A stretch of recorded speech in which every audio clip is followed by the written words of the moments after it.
Bolivia, October 8, 1967.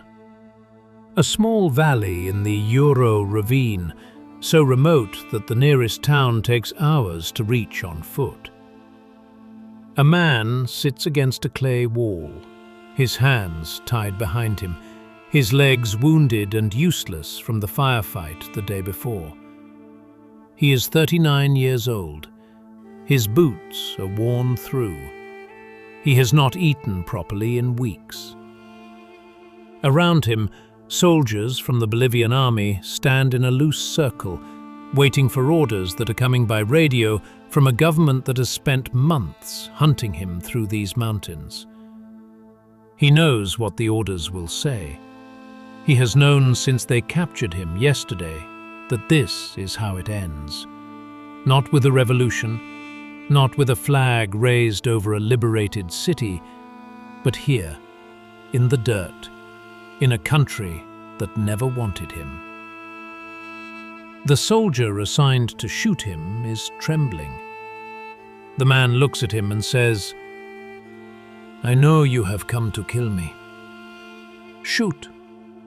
You are only going to kill a man." Ernesto Guevara de la Serna was born on the 14th of June, 1928, in Rosario, Argentina, the first child of a middle-class family that was, by the standards of the country it inhabited, comfortable enough to be shielded from the worst of what Argentina had to offer, and politically aware enough to be troubled by it. His father, Ernesto Guevara Lynch, is a civil engineer of Irish and Spanish descent, restless, idealistic, and not particularly successful at the practical business of making money.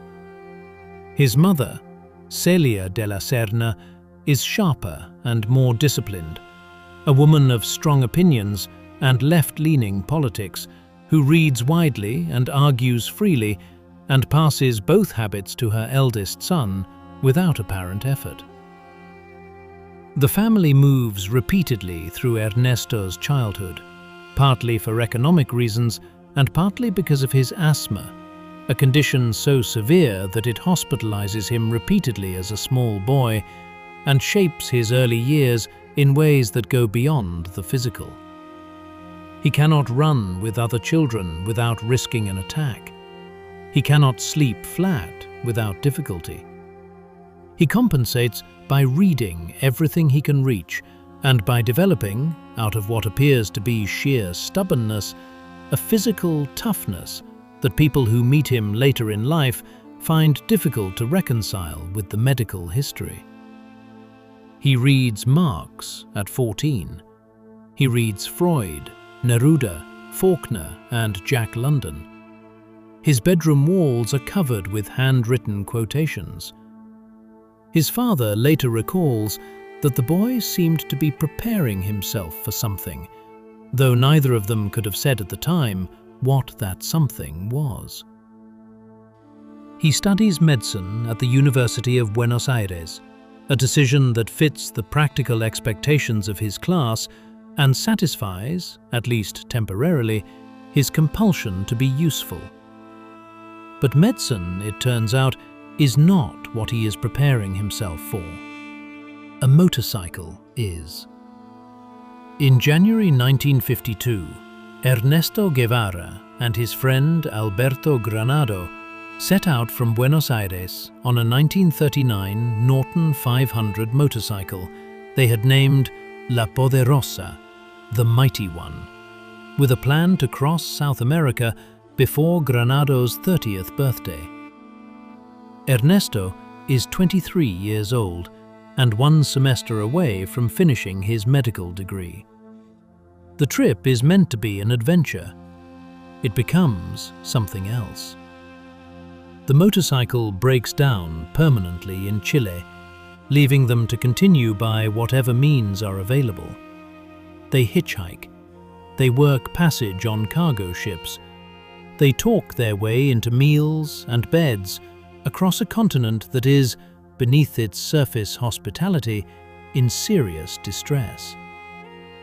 In the Atacama Desert, they meet miners who have lost their jobs to copper company layoffs and have no money and nowhere to go.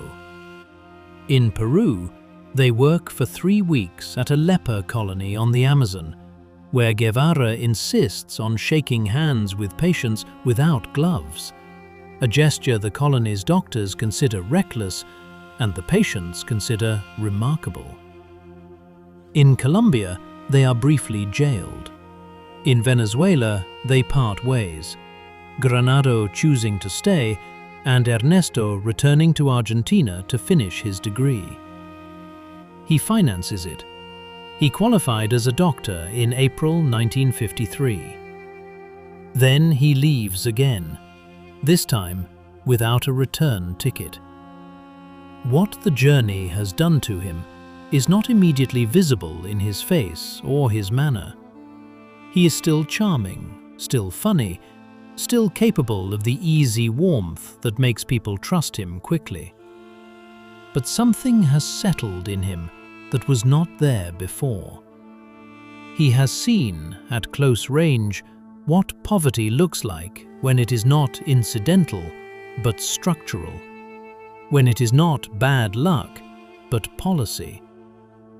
And he has begun to form a view about what, if anything, can be done about it. The view is not gentle. It is not gradualist. It does not involve elections. Guatemala is where the theory becomes personal. Guevara arrives in late 1953, drawn by the government of Jacobo Arbenz, a democratically elected president who has begun redistributing unused land from the United Fruit Company to landless Guatemalan peasants. It is exactly the kind of program Guevara has been reading about and thinking about since the motorcycle trip. A government actually attempting to address the structural poverty he saw across the continent. He settles in Guatemala City, works odd medical jobs, reads and argues politics late into the night with the other Latin American exiles and radicals who have gathered around the Arbenz experiment. Then, in June 1954, the CIA organized a coup. A US-backed military force overthrows Arbenz in a matter of days. The land redistribution ends. The United Fruit Company gets its land back. Guevara watches the Guatemalan army fold without serious resistance and draws a conclusion he will carry for the rest of his life. Reform governments that do not arm their populations will always be vulnerable to exactly this. The lesson is not that revolution is desirable. It is that a revolution, once started, must be total, or it will be destroyed. He makes his way to Mexico City, where the Cuban exile community has gathered around a young lawyer named Fidel Castro, who is planning an armed return to Cuba to overthrow the dictator Fulgencio Batista. Guevara meets Castro in the summer of 1955. They talk through the night. By morning, Guevara had signed on as the expedition's doctor. He lands on the Cuban coast with 82 men in December 1956. Within days, Batista's forces kill or scatter most of them. 12 survivors, including Guevara and Castro, reach the Sierra Maestra mountains and begin again from almost nothing. Over the next 2 years, Guevara proves himself not as a doctor, but as a commander, disciplined and ruthless, and capable of inspiring the kind of loyalty in exhausted men that keeps a guerrilla army functional when every rational calculation suggests it should dissolve. In January 1959, Batista flees Cuba. Guevara enters Havana at the head of a column of fighters. He is 30 years old and has just helped win a revolution. Victory, it turns out, is its own kind of problem. After Havana falls, Guevara is given responsibilities that sit uneasily with the person he has become in the Sierra Maestra. Castro appoints him head of the National Bank of Cuba, then Minister of Industry. He signs the new Cuban currency with the single word Che, a gesture that is either charming or contemptuous of the institution, depending on who is asked. He negotiates trade deals with the Soviet Union. He travels to international conferences and delivers speeches that unsettle American diplomats and delight the non-aligned world. He is, by any external measure, a senior figure in a functioning revolutionary government. He is also visibly and increasingly uncomfortable. The administrative work does not suit him. The compromises that governing requires, the gap between what a revolution promises and what a government can deliver, grate against a temperament that is better designed for the clarity of a guerrilla camp than the ambiguity of a cabinet meeting.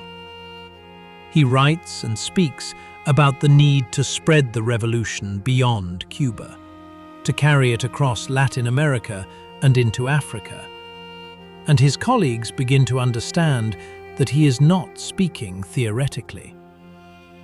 In 1965, he disappeared from public life in Cuba. Castro reads a farewell letter from him at a public event, in which Guevara formally renounces his Cuban citizenship and his government positions, and declares his intention to fight wherever the revolution needs him. He goes to Congo, joining a rebel movement in the east of the country that is attempting to continue the work of the assassinated Patrice Lumumba. It goes badly.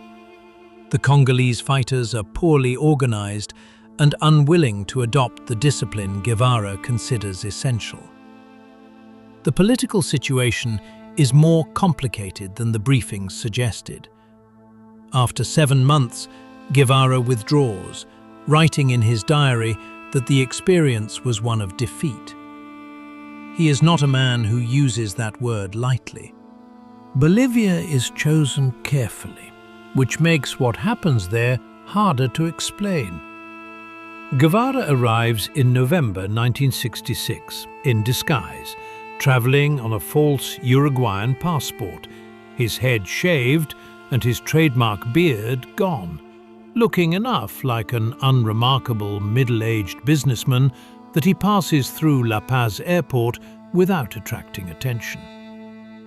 He has selected Bolivia because its geography suits guerrilla warfare, because its population of impoverished indigenous farmers seems, on paper, like the kind of base a revolutionary movement could grow from, and because its government is the type of right-wing, US-backed administration he has spent his adult life opposing.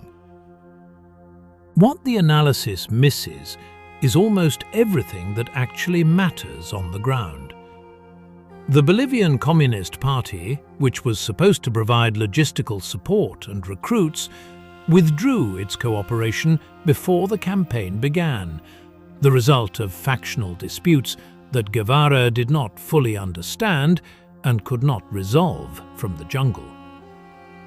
The peasant population, far from welcoming the guerrillas, is frightened of them and reports their movements to the army.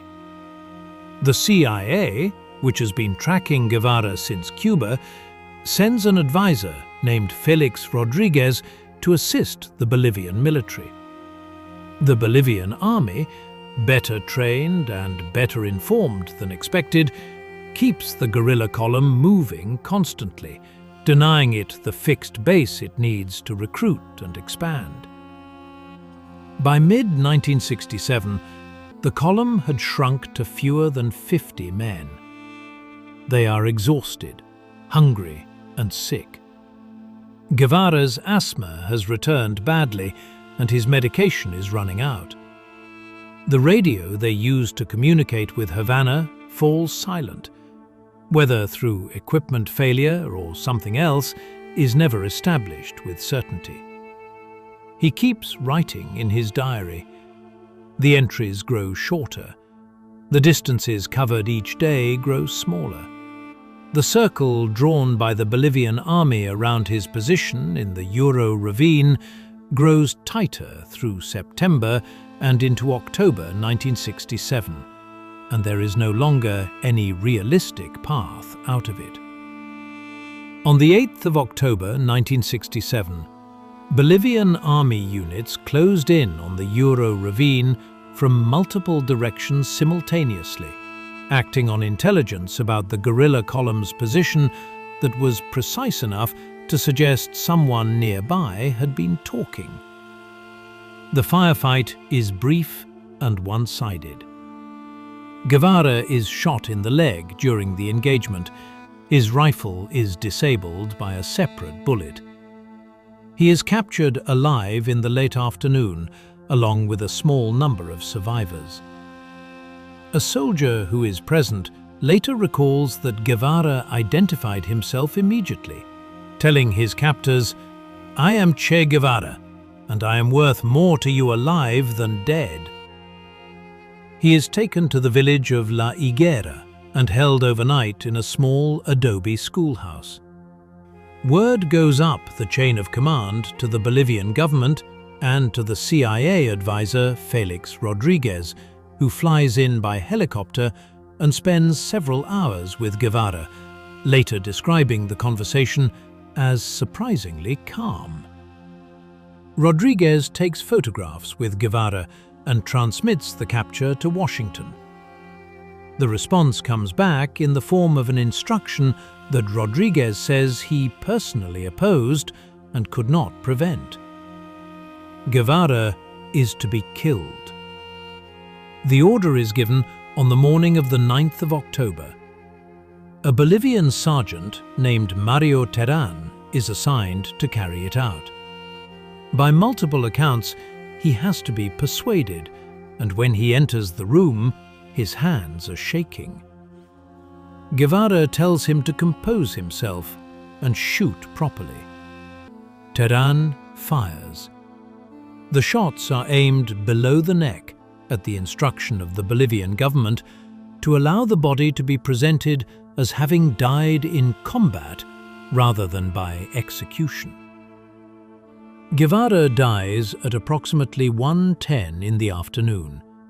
He is 39 years old. His diary, his pipe, and his personal effects are collected by Rodriguez, who keeps the diary.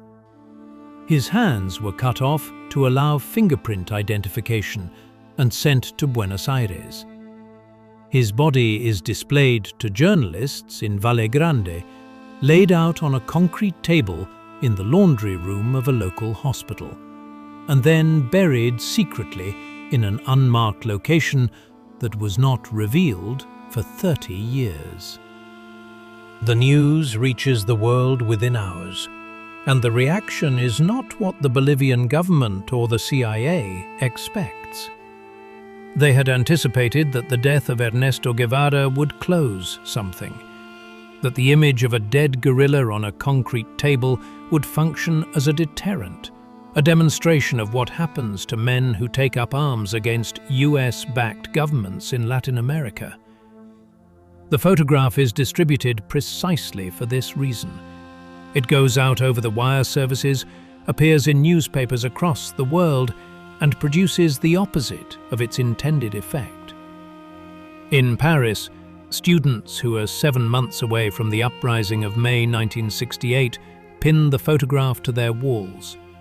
In Havana, Castro declares 3 days of national mourning and delivers a speech in which he says, without apparent concern for accuracy, that Guevara's example will endure.